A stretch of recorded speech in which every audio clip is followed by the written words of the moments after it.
Podcast, Episode 8. I am Sam the Pixel Dude, one of your hosts. Alongside me, virtually to my left, as always, we have the NES Encyclopedia, soon to be the Sega Sorcerer. That is the Dylan D. Say hi, Dylan. Hello. Good evening. The job application for Sega Sorcerer is still pending, right? Yeah. I'm Okay. gonna let it sit for about a year, and then we'll see how we go. Oh, I think. all right. You got to earn that one, I think. Yeah, I'll just be a Sega Sorcerer. What would an intern be? Yeah, I'll just be a Sega intern for now. Okay, so we have more SG-1000 games for you this week. Yeah, you guessed it. But eventually I will be able to stop saying that and say, this week we have some Master Systems, some Genesis, some everything. But for now, you all know the drill. We're working our way through. So, today, man, have we got some games. Have we ever? Yeah. We got a big list. We're going to try and do this in one big blockbuster episode. Now, we do apologize for not having as many episodes of late. We're still figuring all these formats out. But this is going to be your buffet, if you like, of SG-1000. I won't call it food because it's not very palatable. You could try. You wouldn't get very far. You can try. Think. Okay. So, might as well dig straight in. And we're going to mention all the comments on these games as well. So if you left a comment, I'm going to give you all the shout out. So let's start off this moving buffet line with Hustle Chummy.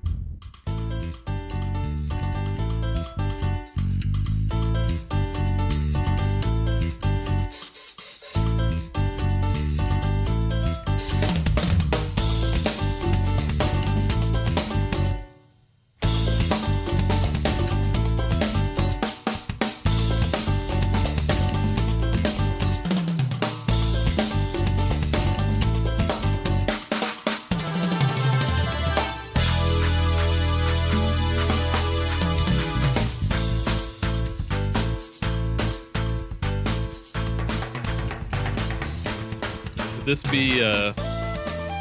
this be like the salad bar? Would this be an appetizer? Are we gonna just drop the food metaphor, or? Yeah, we'll drop that. All right. Okay. Even though this has got food in it. It does. It does. Now. Okay, right. Hustle Chummy. You want me to get into this? Or you want to do it? Is the mouse called Chummy? Yes. All right. Okay. Chummy, you suck. He has to hustle. That's his life's work. Hustling. He's like Del Boy. Do you know who Del Boy is? No. Only Fools and Horses reference. British sitcom. Oh, okay. For about 30 years. Whoa. Yeah. Anyway, enough of that. Is it on Netflix? It's on Netflix. No, I don't think it is on Netflix. Dang it. That's all I get from you freaking Americans. Is it on Netflix? No, well, I haven't seen it. Not paying $200 for satellite TV. That's outrageous. So, we have Hustle Chummy. This is the story of a stupid mouse that can't jump over anything to save its furry little flipping life. And, yes, it's a ladder-based maze, collect something and fire something that doesn't kill something kind of piece of crap. What did you think about it? Well, I enjoyed it. Did you? Well, first of all, he's not supposed to...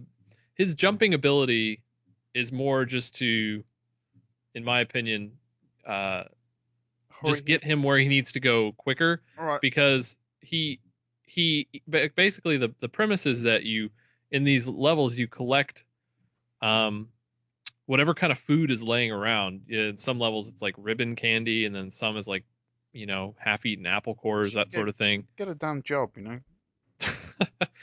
But he has, like, the more he eats, he like gets bloated and he can't move very quickly. That's redundant. What games you don't pick stuff up and then get slower? Well, it's quite realistic, especially because he's a little mouse. He's kind of gorging himself, really, if you think about it. And then he can't move over anything. But he can still fire this like fireball thing. Yeah, what is that? Well, it kills most of the enemies. The only one it doesn't kill is this like dinosaur creature who is impervious to it. Yeah. But I don't know. I mean, hey man, it's slim pickings here on the SG-1000. I gotta find the silver lining. I gotta find the You rainbow gotta find beyond something. the Right. storm. The main problem I had with this game is the jump. Okay, right. Yeah. Now, I wouldn't have a problem with it if it just was like you tried to jump over something and it was like, no, no, no, no. But what it does, right, the arc goes about 90% of the way over something, okay, when you try and jump over it, and then it kills you. So, in video game logic, that means, you can jump over it, you just got that a bit short. Yeah. But no, it's like I spent about 15 minutes thinking, right, I can speedrun these levels if I can just get this jump to work. All right. But it doesn't work. It like puts a carrot on a stick and then doesn't reward you. Yeah. I guess I just I use the jump mostly just to hightail it back to like after I had collected all the food just to get Yeah. back to the level. Because otherwise, I mean, I never tried to jump over anything because I just felt like I would be like what happened with you, or like I would run into the bats because the bats are everywhere after a Oh, while. bloody bats. Yeah. Yeah. The Yeah. bats are, but I don't know. I thought this was actually a fairly well developed game. It ran well. It ran well. There was no real slowdown, which sounds Oh, funny, but only when you eat something. yeah. Yeah. Stupid. Each of the enemies had its own thing, like except for the gator. The gator was pointless. He just kind of was How there. the hell did a gator get in between the floorboards? That's what I want to know. Well, it is the sewer, I mean. Is it a sewer? I don't know. Yeah, it's a sewer. I suppose, yeah, sewage pipes, yeah. What I did think was quite cool is usually in these games you collect everything and then an exit appears or the level ends. You actually have to collect everything and then go back to where you came out of, which Yep. I thought was quite cool. Yeah, and there's like that little warp pipe at the very top Yeah. that will transport you back down. I like that. Yeah. I liked it unless the dinosaur was down there and you were screwed. Dinosaurs. Oh dear. Yeah. Okay, so what thoughts did our fellow friends have on here? We have Tony Wilkins. He's got to be British. Come on. He said the way you describe it makes me think that the developers took their time and effort on this one. Looking forward to hearing all about it in your next podcast. Ah, Well, you're in luck, there Mr. you're in luck. Wilkins. That was not planned. I promise you. I was just reading that. And I apologise if I butchered these names. We have. Oh my god. How many? Sebastio? Sebastio. What's the last name? Almende. Almeida? He says points for the cluster fluff. Ah, yes. Which I think is quite cool. It's yeah. Yeah. So what did you give it? We got a B plus. So better I gave than it a B August. plus. No, you're wrong. Right. Next game. What would you have given it? Just so we're clear. To be fair, probably a C. A C. Yeah. Yeah. You What did you think? I mean, compared to Pop Flamer, you remember that one? Oh God, Jesus Christ! No, it's much better than that. Okay. Yeah. At least we can agree on that because Yeah. that game is God. horrible. Yeah. Right. Next up, we have kind of a special review from you, and that is Blicky.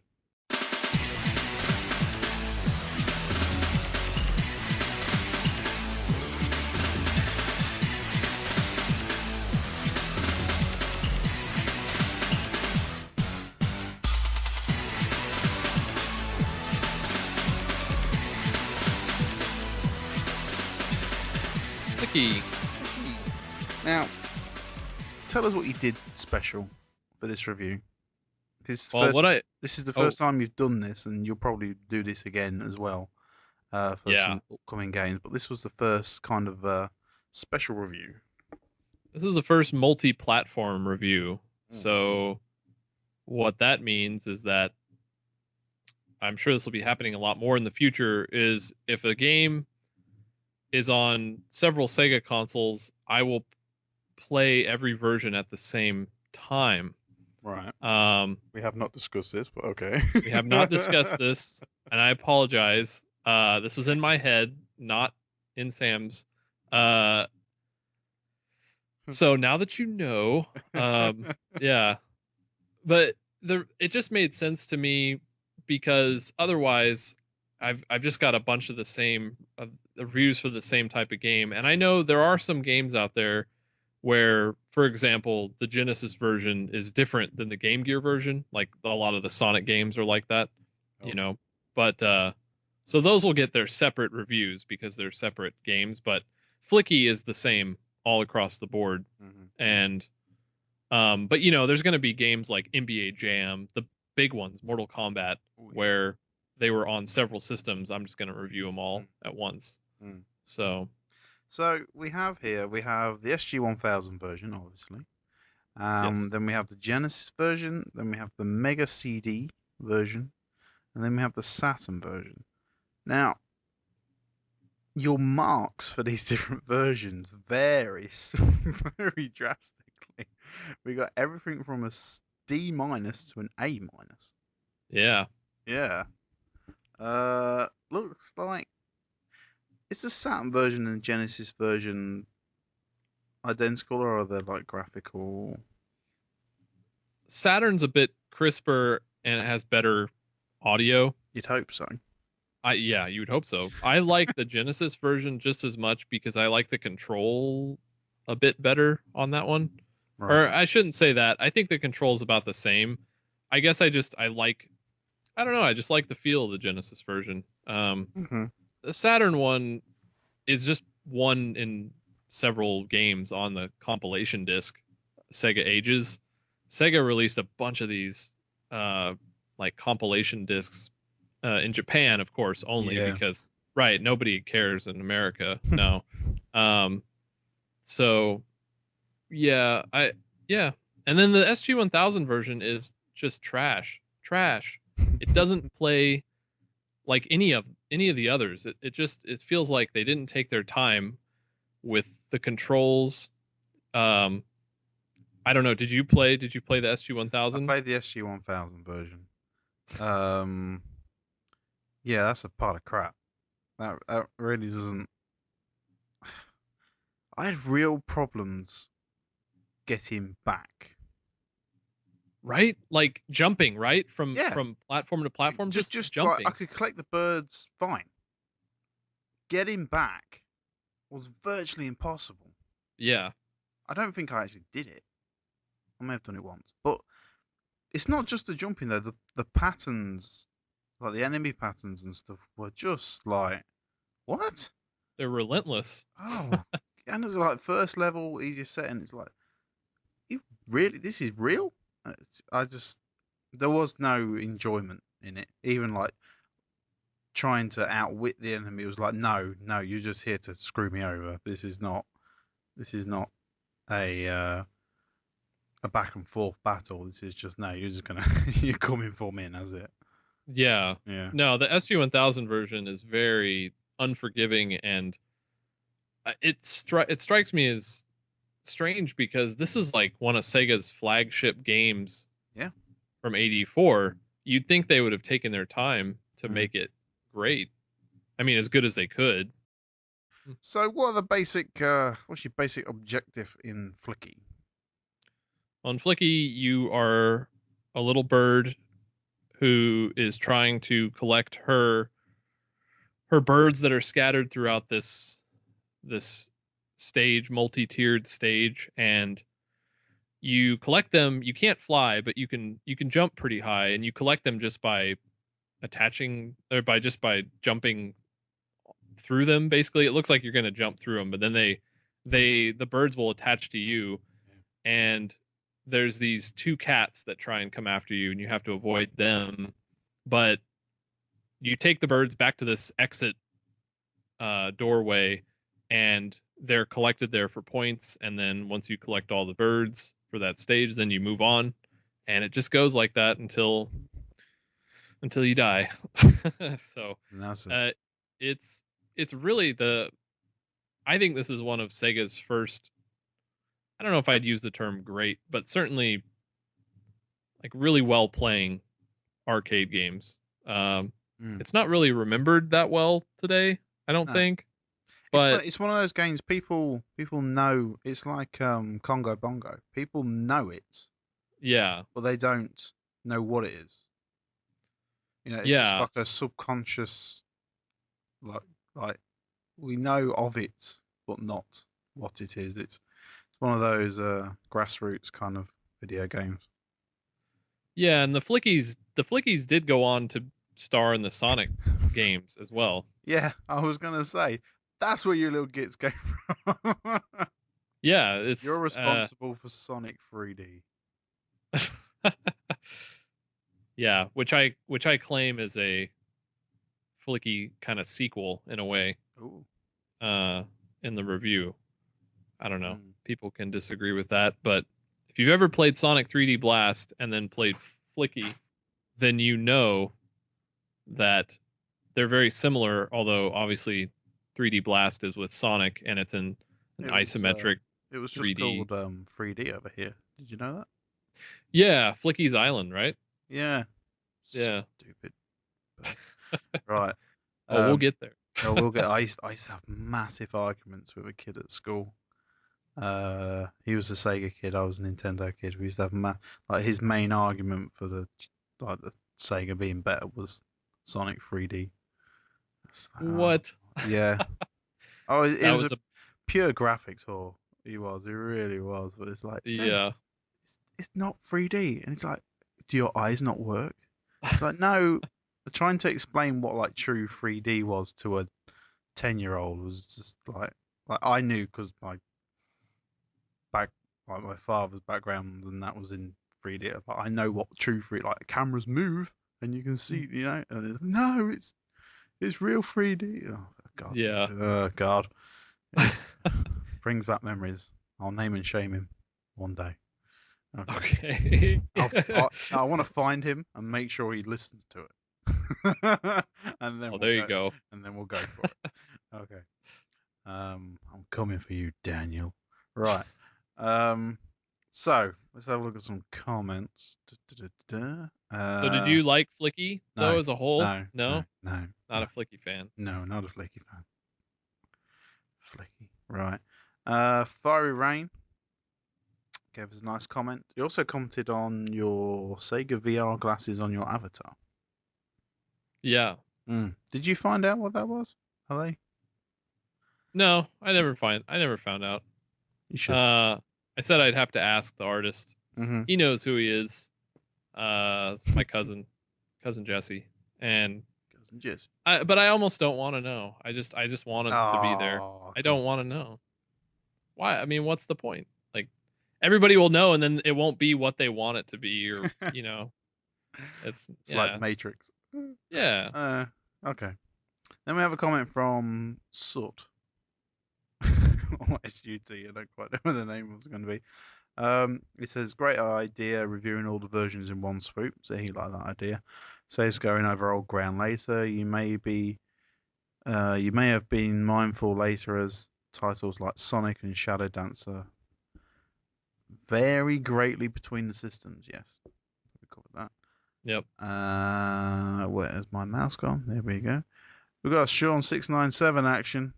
That's what I'm calling it from now on. Yay, this game is basically the same game with different music and graphics. Got it in one. Retro Luke, Flicky, I used to play this Genesis version of this game all the time, but the SG-1000 version made me shudder with disappointment. As well it should have. That's what it should have. And then we have some anonymous guy, which he said, actually, I played the Sonic Mega Collection Plus on the PS2, and it had Flicky as an unlockable game. So, slap on the wrist there, Dylan. You missed that one. I know. It's sad. We never said what Fiery Rain said. He didn't care for this game at all. Let's go back. I missed that bit. Where did he go? You read it. Go on, you go for it. All right. He said never cared for this weak game and wondered why they would release it 2 years after the Genesis drop. So he's much like you. probably one of those downloadable games for their failed modem, like Fatal Labyrinth, which is another game that I kind of like. Actually, we'll get there. No. Certainly wasn't worth the $30 to $40 price tag they slapped on it when it came out. Well, I'll give you that. That's definitely, I wouldn't pay that much for it. Any of these games are. No, none of these games are. This ranks up there with Columns and Gain Ground as a game. Sega seemed adamant on stuffing down your throat with all the compilations they put it on. That's very true. It's on every compilation. Yeah, seems like. But I don't know. I still have an affinity for it. It's silly, I guess. Reminds me a lot of Mappy, and I grew up with Mappy. Yeah, a little bit. That explains a lot. Right. Next we have the most interesting game so far I think we've even touched, and that absolutely and that is Girls Garden.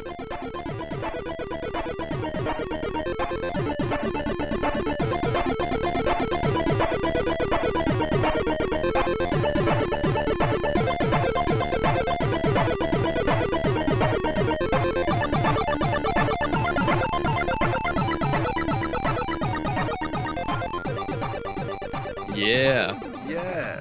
Love this game. Chase out the skirt. Right now, actually, it's all the way around, isn't it? Right. You take those khaki pants. You take this, and then I'm gonna go. So, Girls Garden. What's the premise? So the premise is, you are a little girl, which in and of itself is pretty mind blowing for Lara the time. Croft. Who? What? Yeah, way before that. And you're in this field and you have to collect flowers to give to a boy so that he will not run away with another little girl. And is that another little girl? That's another little girl. I thought that was his mother. Nope. He's being drawn to another little girl. Where's she? Oh, she's at the top. Is that the only place you ever see her? Is at the top? You know, I never let him get all the way to her. So I'd be interested to see if she showed up, like, and like, you know, I don't know. They got into a fight or something. Over him. I don't know. But yeah, while you're collecting flowers, you have to watch out for bears who apparently love the taste of little girls because they're like all aggressive up in your face. And but you have these jars of honey that you can lay down and then it'll distract the bears and you can go on your merry way. I don't know how a little girl carries that many jars of honey. She's strong, I think. Yeah. I think so. Love is a powerful thing. It really is. It resurrects her when she dies. It does. Power of love. Oh dear. This game is so ridiculous, but it's really fun. Like, I don't know. It is fun. The premise is out there, and the gameplay is really solid. There's great. Sorry. There was great like tactical decisions where to lay it, because basically your honey is like it draws the bears in. It doesn't just like immobilize them. It draws them towards it. So then you can like plant a few, like say one side of the lake, and then they all get drawn, and you can run around the other side. It's actually had some good gameplay mechanics. It was cool. Yeah. I overanalyzed the crap out of this game in my review. And I kind of did it as a joke, but it just the material just kept writing itself almost. Right. And it was a long one. I must admit. It was a freaking long one, yeah. But I just, you know how I'm sure you've seen on Twitter and on various game publications, and this podcast is a perfect forum for my ranting, so pardon me just for a moment, but go for it. You know how, like, and I don't think all of it is bad per se, but just there's a whole rise of like feminism in gaming right now, the gaming industry, and everyone being so sensitive and cautious to everyone's needs. And I just think that Girls Garden would be savaged if it was released today. Yep. I really think that this game would be called anti-woman, and like, because just the themes, like if you really think about what's happening in the game, it doesn't matter if they're little kids. It's like, it just seems A woman I don't know. going It after seems very a man? No. Why does she have to do that? That's yeah. right. That's, oh, for God's sake. So that's why I gave it 2 scores. Did you? At the bottom, I said I gave it an A- because I thought it was a great Oh, SG you 1000 did? game. Wow. But then I said if it was released as an indie game in 2014, it would get a C because of its troubling themes. But anyway, Mm. uh, Sounds like a Jeremy Parish joint. I don't know about that. Hail to the Parish. Yeah, that's true. So that was my impetus for writing it kind of like that, is that this game would be torn up if it was released today as an indie game. But I think we all need to chill out. That's my official status on why there aren't more female characters in Assassin's Creed, or why God. just like ridiculous things like that. It's like, just stop. Who dear. cares? It's Nobody cares. It's not a yeah. No. Anyway, so A-. Mm-hmm. Pretty high score there, my friend, for a game that can't scroll to save its life. Yes, but it can handily beat out all the other SG-1000 games we've played so far. I would admit this is the best game so far. Yeah. Which is amazing. Took almost 2 full years of the system's life to get here, but yeah. But no, this is a well-structured game. Yes, the premise is a bit strange, but you could change the premise to anything. Yeah, you could. And that's the mark of a good game, I always think. You can always adapt it and change the situation it's in, and it still work. Like Mario could have been anybody jumping up and down. Yep. Obviously, the characters and that make it more memorable, but it doesn't necessarily make it a better game. And I think that's what people need to look at a little bit more. Right. Comments. Sean697. What did I just read? Maybe this is reading a little bit too much into a simple game meant to appeal to girls. Maybe how they portray a girl trying to impress a boy and win his affections, which is innocent enough, is portrayed so simply that it's easy to read it the wrong way. Well, we've just covered that. But yes, you are right, Sean. I think you kind of agree with us there. Then what else we got? We got Fiery Rain again. Deep review, man. I just noticed that some SG-1000 pixel art is decently drawn and colourful for the time. That is true. The details in this game are pretty cool. Yep. What else we got down here? Big pockets. Coco looks pretty hot. Just saying. Coco is the mistress, the one that your boyfriend is running away to. Yep. So everyone likes a redhead. Yep. Seductresses. And then Retro Luke kind of grasps on your point of like, if it was made nowadays, he says, "Not an F, sexism." Yeah, that's a good one. So thanks for that. Okay, so what do we got next? We got a group of games next.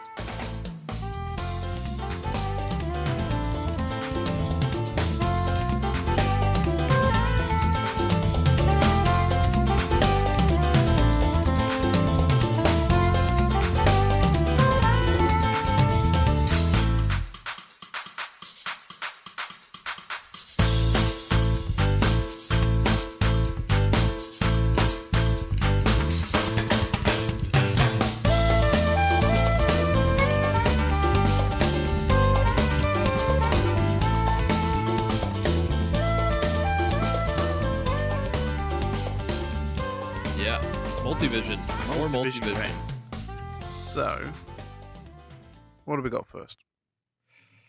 Another Mahjong game. I don't even care anymore. No, it's a Mahjong game. But yeah, you gave it a better score than August. Yeah. Mm. Well, I have to take into account that if I knew what was going on here, I it would probably be enjoyable because I like the idea of mahjong. I Right. just this is 3-player mahjong, which has its own set of rules, which I Free didn't feel play. like learning. God. Change the rules enough in this game, don't they? Yeah, there's 2-player, 4-player, and 3-player God, rules. Yeah, so I just didn't feel like it. Mm. So Okay. gave it a C. Give it a C. Probably shouldn't have even gave it a grade at all. But No. yeah, the Okay. next game The next game. What is this actually called? it's called Challenge Derby. It is called right. Okay. What do you do? Do you bet? Do you control? Do you? I don't get it. You bet on the horse race. Right. That's all you do. That's what I thought. Yeah. I don't know if you guys have. There's a similar game. It looks virtually identical to this, but it's actually like real. In real life, we have we call them 2 penny slots over here.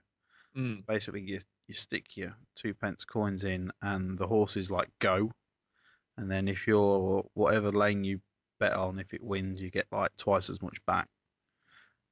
It's literally identical to this. But obviously, this is digital, and yeah, but then there's no money involved, so we hit the same wall we did with pachinko. um, And just the concept to me cracks me up. Like I'm there's it's a game it's like almost like sports statistic games where all you're doing is just looking at statistics. That to me is not anything. Like why is this a thing? That's what I think of Challenge Derby. Why am I do you want to know what I imagined this game?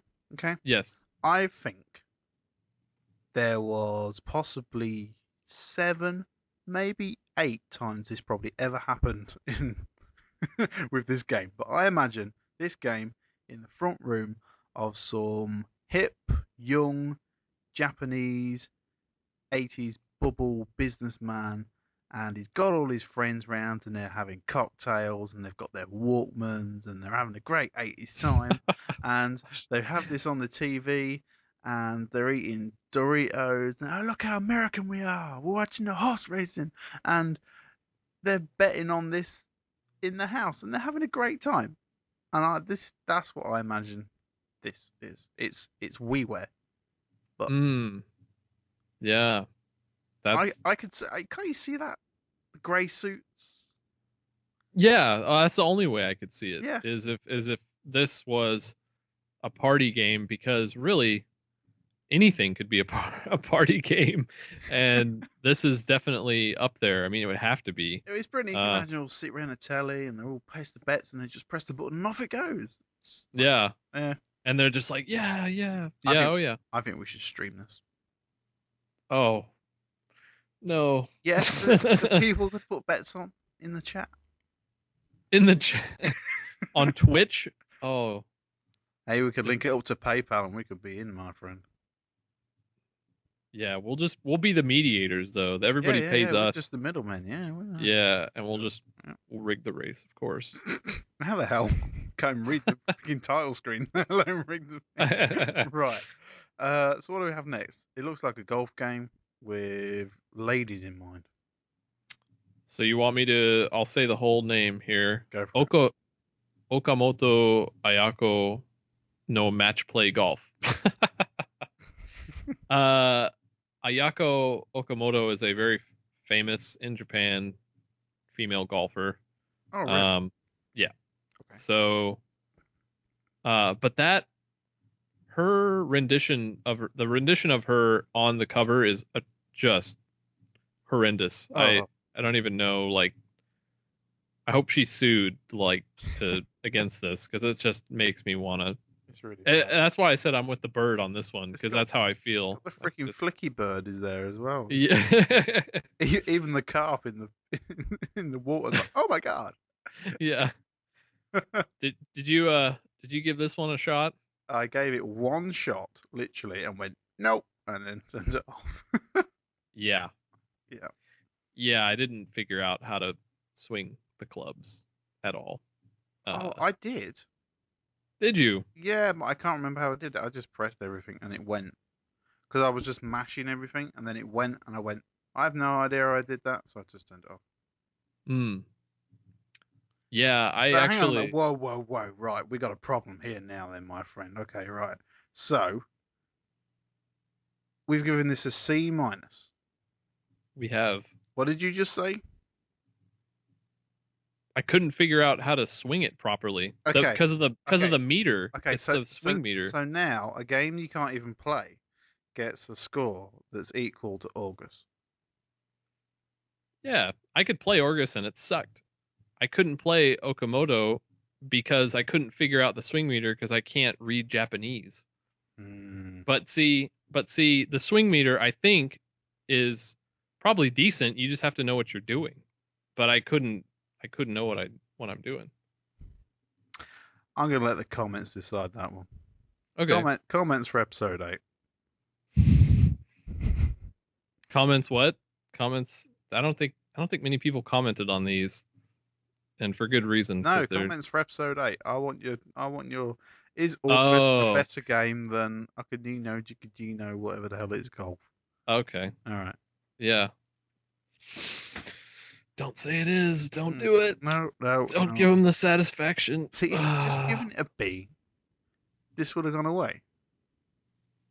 But I can't because it's not well thought out. That's the problem with Orgus. It's not well thought out. You shouldn't be able to. You run around, shoot things, get to the end. Shouldn't be able to switch between. Why not?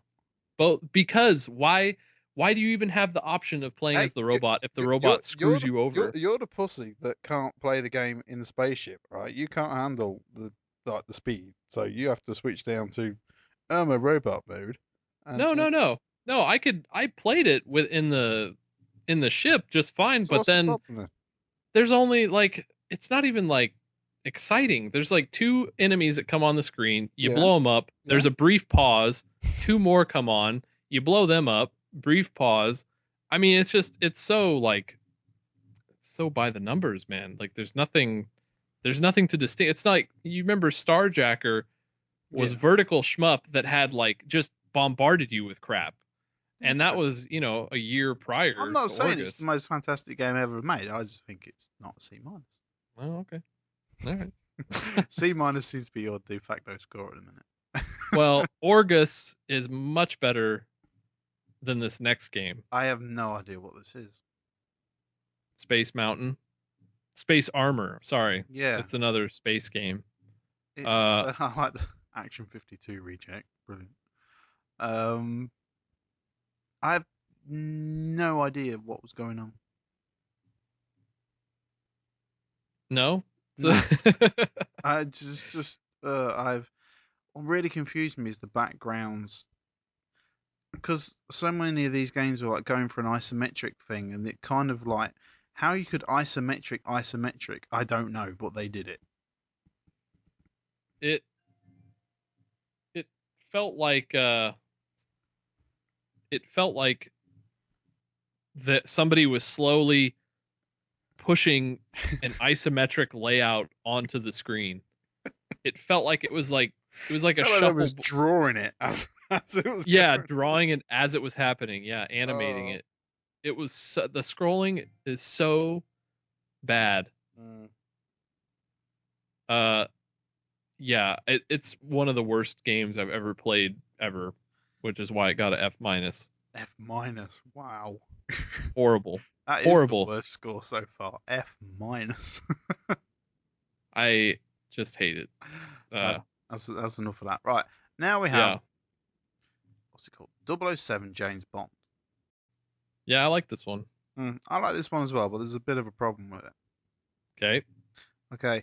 You play from scenes, supposedly, from Diamonds Are Forever, Your Eyes Only, Spy Who Loves Me, and Moonraker. Supposedly. I mean... the problem with that is Sean Connery's on the cover. Yeah. Sean Connery was only in one of those 4 films. Yeah, but he was the best one at the time, No. and still, No. yeah. We're not going to go into that now. I can see why Parker Brothers did what they did. I can see why. Okay. I'm not saying it's right. I'm just saying he's the most iconic at the time for that generation. Yeah. You know? I don't know. Roger Moore had been around for a while, man. He was only 1 year away from hanging up his boots. Yeah, I don't know. Surely Roger Moore was more in the public conscious as James Bond after 7 films by then. Yeah, that's true. Strange. Anyway. Maybe in Japan, different. Yeah, well, this was apparently this came out for a bunch of computer as well in the early 80s. Wow. Okay. So James Bond, but yeah, it's a good game. Game. Not bad. Awkward cover aside, I think I like how there's water on the moon. That's great. Yeah. Well, I mean, every level is like you're either in a boat or in a car or both. I mean, it's just boat car. Yeah. It's a Lotus Elise, if you want to get technical. I'll be honest with you. I've seen like 2 James Bond films. Oh, Dylan, come on. Yeah, I kind of don't care. Oh, I'm sorry. That's true. It's not fair. You're hurting me. You're hurting my British heart. I'm sorry, man. It's actually, no, I like the series. It's one of those things. It's you see 2 out of 23 films. Well, I like the premise. All the movies have similar themes, and there's just things that they do in every film. I like those ideas. I just have never really gotten into the series as a whole, I guess. I don't know. No. But okay. Yeah. So basically you're a car, horizontal, shoot things above you, shoot things below you. Yeah. Yeah. Pretty much. B+. Better than August. Right. Next we have proper game. We're out of the Othello Multivisions and we are into the crazy dimensional vortex that is Zaxxon.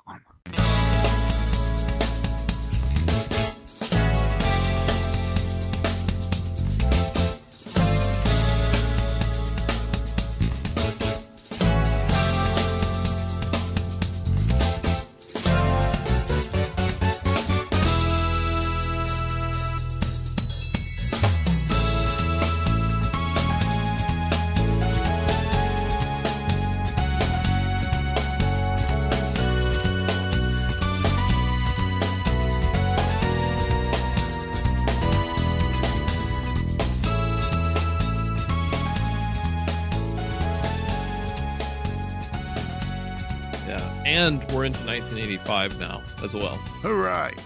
Hooray! That was quick. 84 didn't have many releases. No. Yeah. Zaxxon.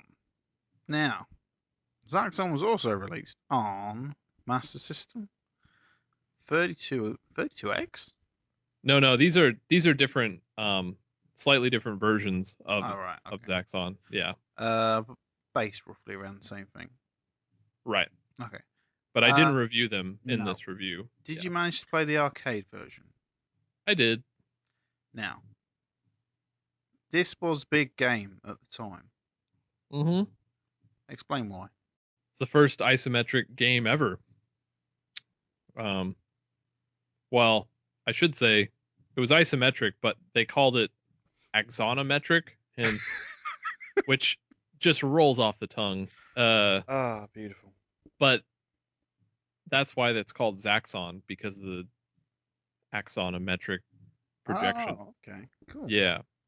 So, and did you watch the commercial? I did. It is actually... I love the fact that there was no gameplay footage at all in it. Nope. In the two-dimensional world of video dots and dashes, flat blips and formless blobs, one video arcade game soars a dimension above the rest. Zaxxon! Experience the control as you climb and dive. Feel the power as you attack and evade. Discover a new level of excitement with the true feel of action in 3 dimensions. Zaxxon, from the master design engineers of Sega. No gameplay footage. Which All that actually money. could have been quite clever marketing. It's like the only way you're gonna like find out what it is if you go to the arcade. No, yeah, I think they knew exactly what they Mhm. were doing, and you know, Paramount Pictures, who owned Sega at the time, which is just odd to think about, but they owned Sega at least in America. I don't know if it was like a company wide thing, but anyway, yeah, they invested $150,000 into the commercial, It's a lot of money back then. which shows when you think about, I mean, the 3D is primitive, sure, but boy, for 82 and on TV, Yeah, that's pretty good. yeah. So, Yeah, we must say it's like first isometric game, yes, but it was 82 was the arcade. You think you've played isometric games on the SG-1000? It's like, yeah, we have, but 82 was the original release date of Zaxxon. yeah, Now, the arcade game itself, obviously, very, very impressive for the time, and still actually Absolutely. looks pretty cute and pretty damn cool today, if I'm honest. I think it looks, yeah, It looks holds up. great. It doesn't try and do anything it can't do well. It just holds up really well. Now, SG-1000, this was pushing it. Yeah, I think it still looks pretty good. I mean, all things considered, like it could have been a lot worse. I'm not Could have been a lot I'm not worse. calling it a scroller because I don't think that rate of movement can be called a scroll. That's true. It doesn't work. No, it doesn't work, but it makes the game more playable. Yeah, but it doesn't move. Let's go back. You've played the arcade Zaxxon, right? Yeah. That game is, besides just being ridiculously hard, like I just have a hard time like figuring out where I am Mm-hmm. based on, I mean, you can't really tell unless you're riding right on the surface of the station, or you're like at the very top of your altitude Yeah. meter. You can't tell where you're at. Like and it scrolls really smoothly, which is great because it makes the game look great. But I mean, I couldn't do very well because I just felt like I had no control, and I wanted to like the game, but I really just didn't. I thought it was overly hard, basically. And I thought the SG-1000 might not have the same prettiness, and it might not scroll very well, but at least you can play through levels, which I couldn't do in the arcade. Yeah, but isn't that more of a skill level sort of thing? I mean, I can't play Street Fighter. I get my ass kicked all over the place, okay? But I can understand how great it is and all the nuances of it, and I just really want to get better at it. Isn't that the same sort of thing? It's like, yeah, this game kicks my ass, but I can still see it's pretty No, cool. I understand. I understand that there's that, oh, I want to get better at it because I'm not very good. But when I think the isometric perspective itself is what kills this game Yeah, for me. yeah. Like I think that's what, it's not that the game is poorly developed or that I think it's a bad game even, really. It's just that the perspective, because it's the first one. Yeah. You have to really get used to the game's look. Otherwise, you're just going to die over and over and over again. And it is one of those games where, I mean, there's a world record for it. Like, it's, you know, that people play this still on a regular basis. And so I get it that it's considered one of the classics.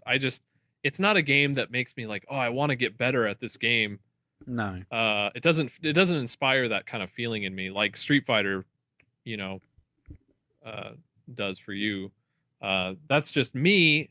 I understand that a lot of people really enjoy this game, and we'll get to the comments in a little bit, but one of the Sean 697 says you really need to play it on the arcade, which is probably true. I've never played it on the arcade, so like an actual arcade cabinet, not just on MAME. No. So I was just reading one of these comments. I ain't read that one before. It's all right. I'll cut this bit out. Just, no offense, but awkward press. Bless you, Fiery. Right. Oh, he was drunk. Okay. Not an A. A D plus.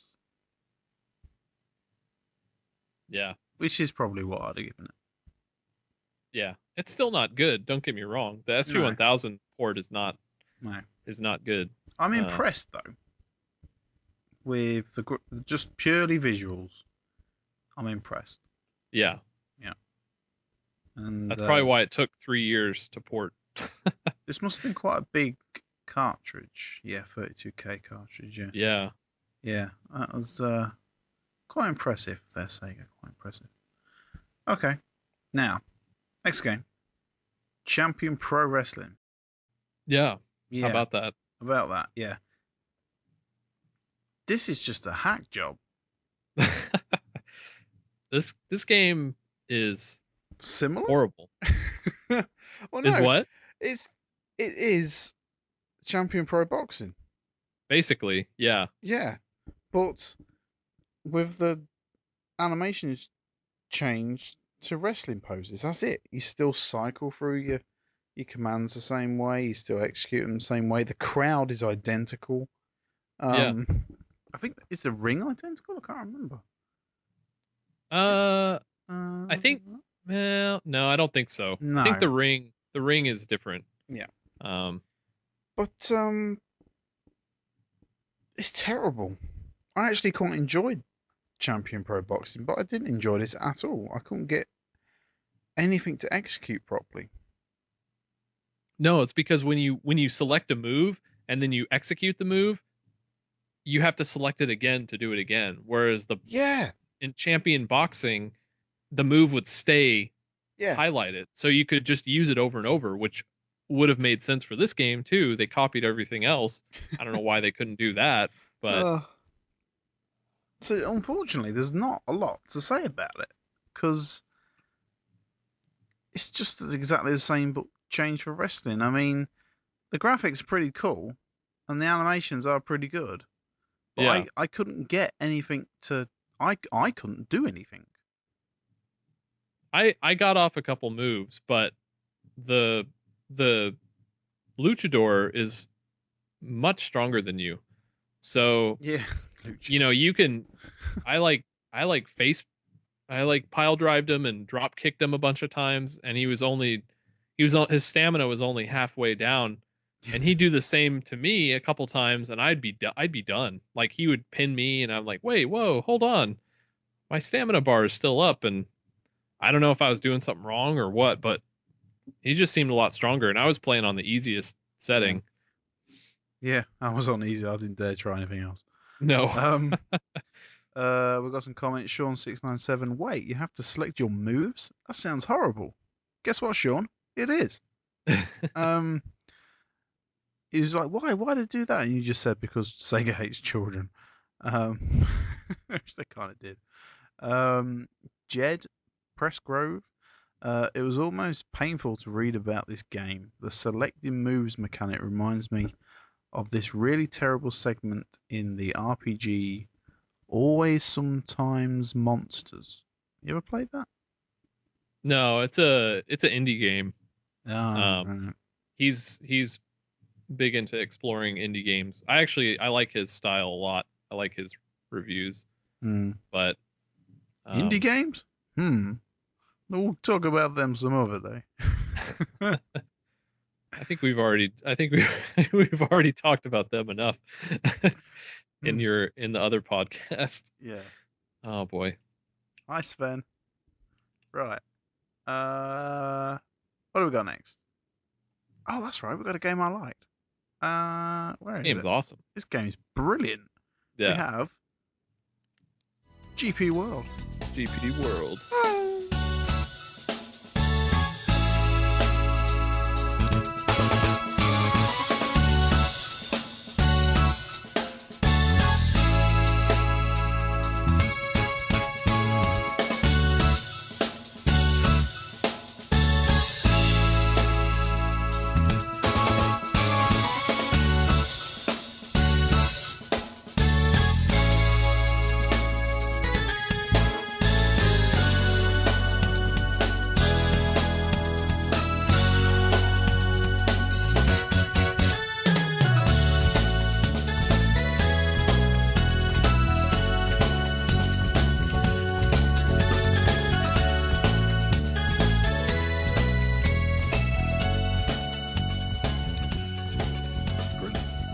Right.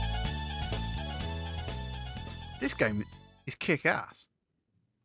Now, anybody, It's really well done. anyone Really well ever done. played? I don't know if it was called this in the States, but there was a Game Boy game called Nigel Mansell World Championship Racing, something like that, on the Game Boy. Basically, it was exactly the same as this, without the map on the side, in black and white. I love that game, and it controlled exactly the same as this. Now, this is a racing game where you actually race things, Dylan. Yeah, well, kinda. I mean, you kind of race, right? Like, Well, yeah, you overtake Kinda. things. There are things on the track you can beat. that is true. That is That's true. true. Now, unlike Safari Race, I hate saying that name, makes me shudder.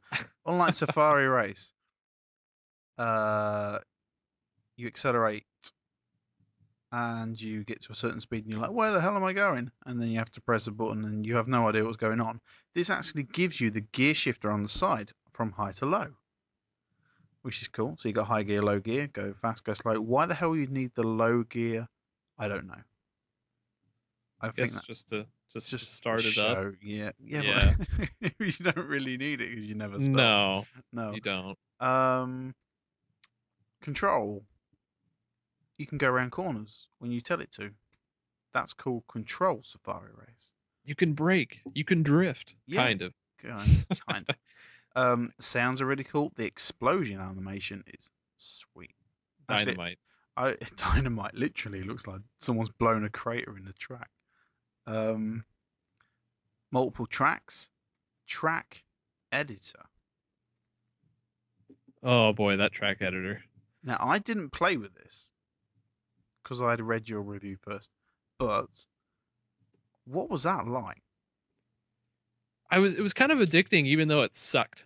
I don't know. I don't know how else to say that, but there was just something about it that I found intriguing because, as you can see, if you go to my review, you see on the screenshot, I'm looking there's at this it right like now. little tiny grid that you Yeah. have to build your course, and you're given like a number of different pieces, but let's say you select a curved piece, okay?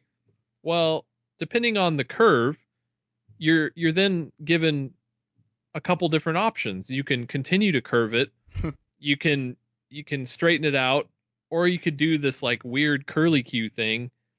And it just kind of goes on like that until you screw yourself, because I never was able to. Yeah, it looks like you're pretty screwed there. Yeah, I was never able to, and I tried it several times. I think this is my first attempt, but I could never connect the course from bottom to top. I just couldn't do it. It was really hard. And I wanted to play a test course, but I just couldn't do it. And But that's amazing. 85 track editors in a home console. That's pretty cool. well, especially for this piece of crap console. Oh, golly, We're not growing Like- fond of our SG. the more I play it, the more it's funny though. I have given quite a few games like B scores, so I don't know why I'm so angry about it. But it's just as a whole, it's just not. It's the medium you're on is like, no. Yeah. Okay. So yeah, it's just great. Sounds great. Looks okay. Could be better. Could be better. The different countries could look a little different if they wanted to. Yeah. Yeah. I didn't know the color of the sky changed from what country you're in, but obviously it does. It's sunnier in France, apparently, than Apparently. the U.S. Yeah. Doesn't explain why they're all so pissed off all the time, but anyway. Right. Your thoughts on GP World. We have Tony Wilkins. It's gotta be a British name. That was a very amusing review. Also, I think that's my favourite box art so far. The box art is pretty sweet. Looks like a 80s Formula One VHS. Looks pretty sweet. Yep. Sean, what are you going on about now? That's interesting. I can say I've honestly never seen the arcade GP World game. Yeah, what is that? There is a screenshot here of another GP World. Yeah, this is the arcade, which came out a year before, and it's very different from the 80. Obviously, Is it a laser disc? it's laser disc, and the sprites are placed clumsily on top of the road. Yeah.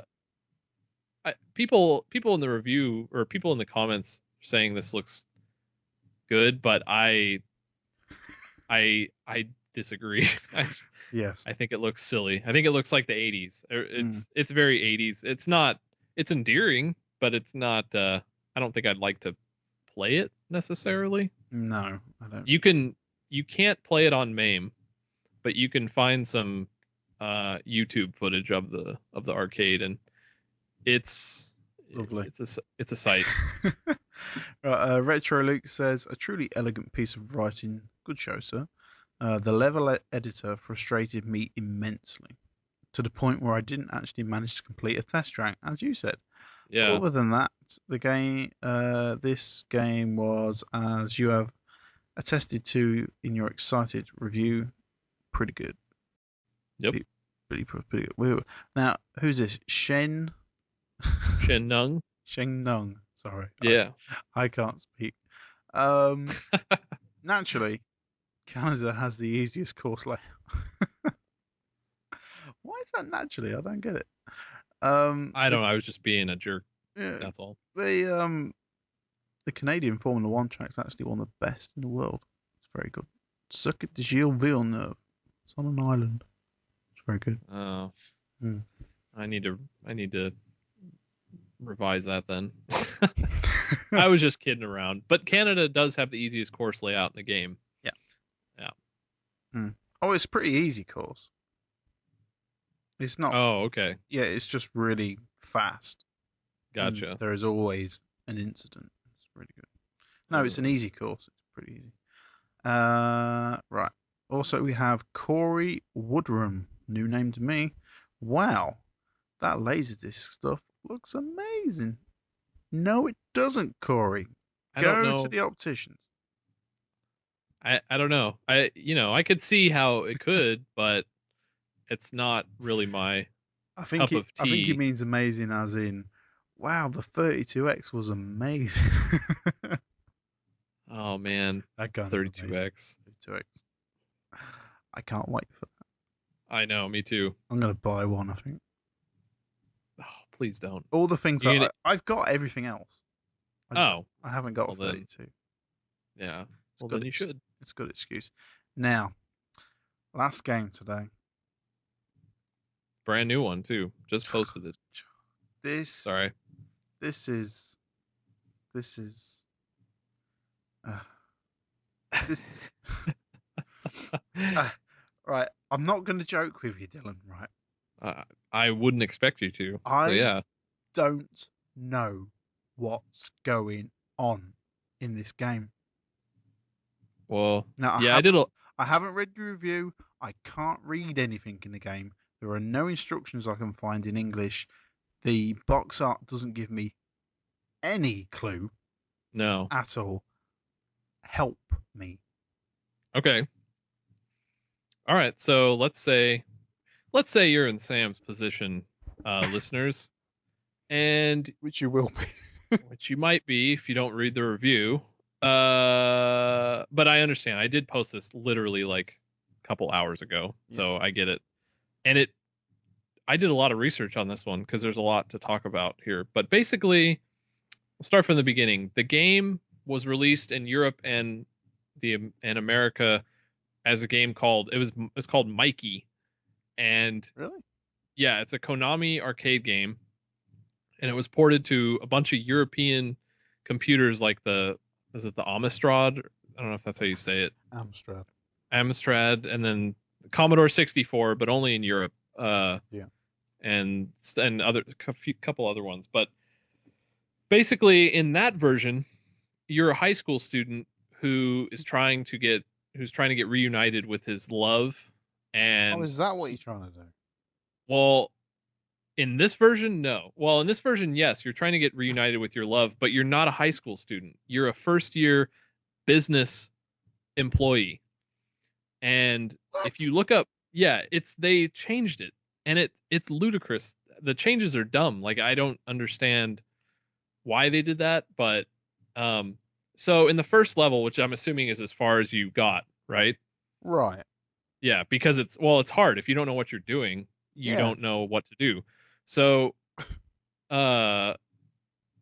so you have to bump people out of their chairs with your butt, and then sit down where they're sitting and collect the hearts that are there. What? And once you collect all the hearts, a little out sign will flash on the door, and you'll run out. What? Yeah. Right, hang on a minute. I'm going to try this. Hang on. You hit them with the D-pad. What do you mean? Like you don't press button 1 or button 2. You just bump them with the D-pad. Run into them. Yeah, but you have to, and the thing is, you have to be at a certain angle though. What? Okay, hang on. And if you're not sitting down, the guy is constantly coming for you. There we go. Right. No, I don't want. I just pass through them. What? No, that don't work. So, okay. So what are you trying to do? You're trying to what? Get reunited with who? Well, in this game, it's like your office sweetheart or something. Right, so you're only trying to get reunited with one person. Yep, and you're just going to be a complete jerk to everyone who gets in your way, basically. What? Hang on. Why? Why does knocking somebody off their chair and sitting in their place make you more attractive? Because it shows you'll do anything for love, and you can headbutt. But I won't do that. You can headbutt anybody who comes against you. So, like any of the people that chase you, you can headbutt them. Right. So in later levels, are there more than one person chasing you around then? Yeah. Oh it's my really God. hard. That guy don't let up on his own. No, it's tough. I mean, it looks pretty good. Yeah, it looks great. Except for those freaky little Muppet sprite things. I hate those things. Right. Okay. But I'm still completely just like, okay. Right. Did they really make this? This is a joke, right? You should really look up. You should look up Mikey Arcade on. You on gave YouTube. it a B. Yeah, it's really fun. It's really addicting. Wow. The American school system must be different to ours. You've played it all of 2 minutes, man. You gotta give it some time. It's stupid. Oh, I won't argue against that, but it's very addicting. It's very addicting. Okay. Yeah. Maybe I'll Just give it another give go. it a shot. Yeah. It's Play the arcade. Okay, here I'm Alright. gonna recommend this. Okay. Play the arcade first. I'll go down to the arcade and I'll play it. Yeah. Okay. Your local arcade Yeah, vendor, they'll have one. They seem to have everything. They're really good. and then play the SG-1000 version Right. because What's better? the SG-1000 is easier than the arcade. Right. Yeah, but it looks, obviously the SG-1000 version looks like somebody took a smear of ugly paint and just, dripped it on everything. What a crazy game. What's Yeah. a crazy game? So all of you people out there, read the review, play this crazy game, and leave your comments, because this is going to be a big one, I think. Because this... Wow. You really can make a game out of anything, can't you? I think this episode proved that with Girls Garden Yeah. and I'm just looking through the... Hustle Hustle Chummy. Yeah, but see, don't you miss this though? Like, these are ludicrous ideas, but at least it's different. Like, I feel like I'm stepping into some alternate universe when I play these games. Yeah. I don't remember what. No. That's the fun part about it. The fun Yeah. part isn't the games. It's just the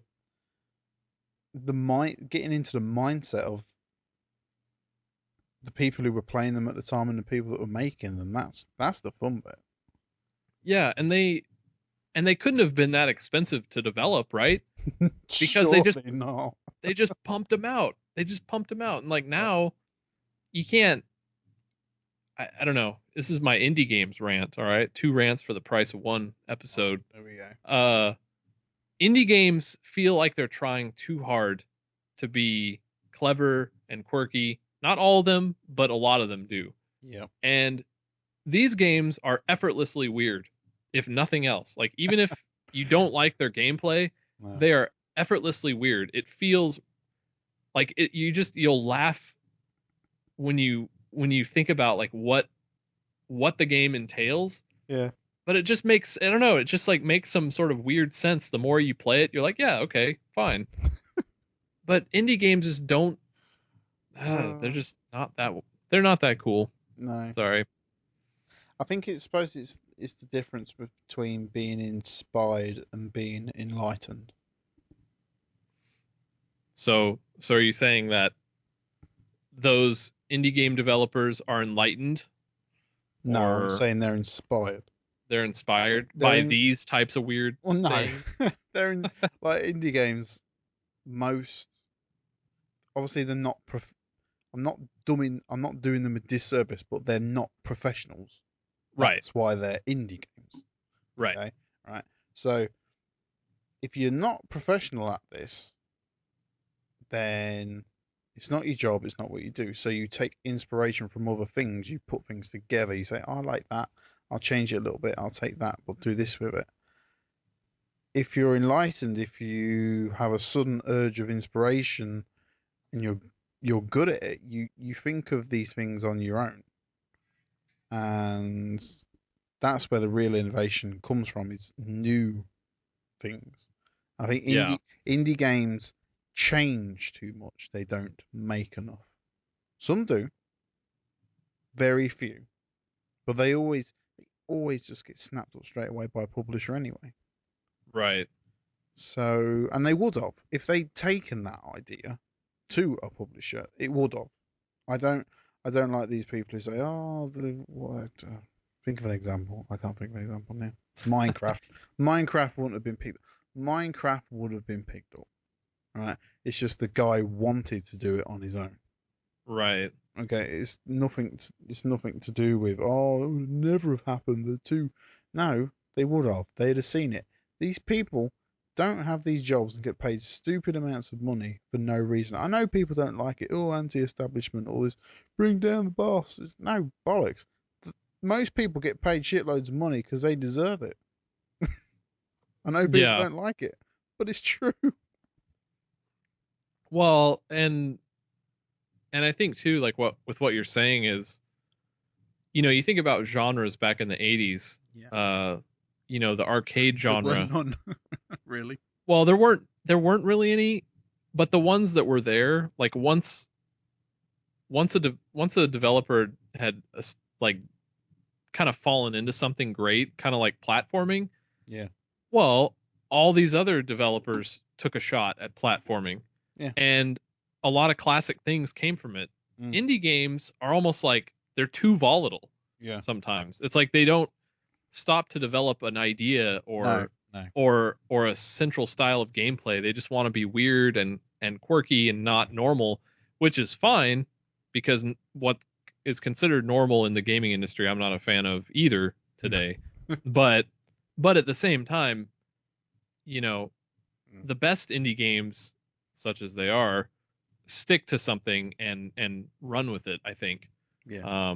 Instead of just jumping all over the place or trying to quote say something. Yeah. I think the best example of that kind of explosion in ideas, I'm not trying to bring this back to Sega, but sure, when the Dreamcast came out, it was almost as if Sega, the amount of different studios Sega had then was incredible. Like, not studios, but teams under banners, if you know what I mean. Right, yeah. The amount of content those guys kicked out that was like over A grade. Top tier, yeah. Was just crazy. And the kind of crazy stuff we got, like Space Channel 5, Crazy Taxi, some of the Amigo, just Jet Grind Radio, Seaman, Shenmue. Even though Seaman wasn't that great, the idea had never been done. Yeah. They hit their stride then, definitely. They really did. And what could have been? Really, what could have been? It's such a shame. I just want to take you back to your comment about the Nigel Mansell Game Boy game. They actually released that for the Nintendo, and I reviewed it, and I gave it a B. It was. I remember it being quite enjoyable. Yeah, that's pretty good. Yeah. He doesn't have a mustache anymore. I didn't know that. I don't know much about Nigel Mansell. So. I suppose he's probably not that famous over it. Well, he's known, but Nigel Mansell was always known for his mustache. I think he actually set it on fire once. by accident. Of course he did. Obviously. Oh. Yeah. He's not that much of a rock star. No. Okay. He's a very mellow, dry, boring person. But my God, he can drive a car. But no, he doesn't have one anymore, and you really can't recognise him. But anyway, now that's it for today. Yeah, we are bang up to date. This is a mammoth podcast for us. Yeah, this is a big one. We'll try not to be so heavy next time. No. But I am gonna start blazing through these because I want to get to Master System. Please. And then we might take a little bit of a slow waltz into Master System just to savor it. I think would be nice. I think that would be nice. Mm. Yeah. Yeah. I plan on trying to actually beat some of those games. Alex Kidd, all that. I don't want to rush through those. I mean, a lot of these you can't beat because they're just score based stuff. Yeah, and they're insane. Insanely hard. So thank you to everybody for commenting. It's really nice. We're starting to get a nice little fan base, regular fan base built Yes. up. Thank you all for downloading. Tell your friends. Tell your retro gaming friends that just we love them already. Sign up, take it on. Like I say, it's a slow burn, but play. You don't have to play all of them along with us. Play one or two, even just play one. I mean, when we actually get onto, there will be 15 games an episode. Well, maybe not that many, Maybe we're going to do it down to 7. They'll be short. But I'm going to pick one main game. Dylan's going to pick one main game, and we will discuss those 2 main games, and then we're going to kind of not gloss over, but summarize the others. Yes. So you can start doing that now. You look down the list of the next 6, 7 games. Just pick one. Pick one that excites you, intrigues you, whatever, and then just tell us about it. That's what it's all about. It's all about experiencing these before they're gone. We're trying to keep, even though probably we shouldn't, keep the SG-1000 in people's memories. It happened, and without it, who knows? Maybe we would never be where we are today. That's true. Maybe. Well, Sega wouldn't be where they are today. No, that's for sure. That's for sure. Nope. Okay. All right. So, thank you, everyone. Thank you, everybody, and we will see you all next time. All right. Sega. Sega.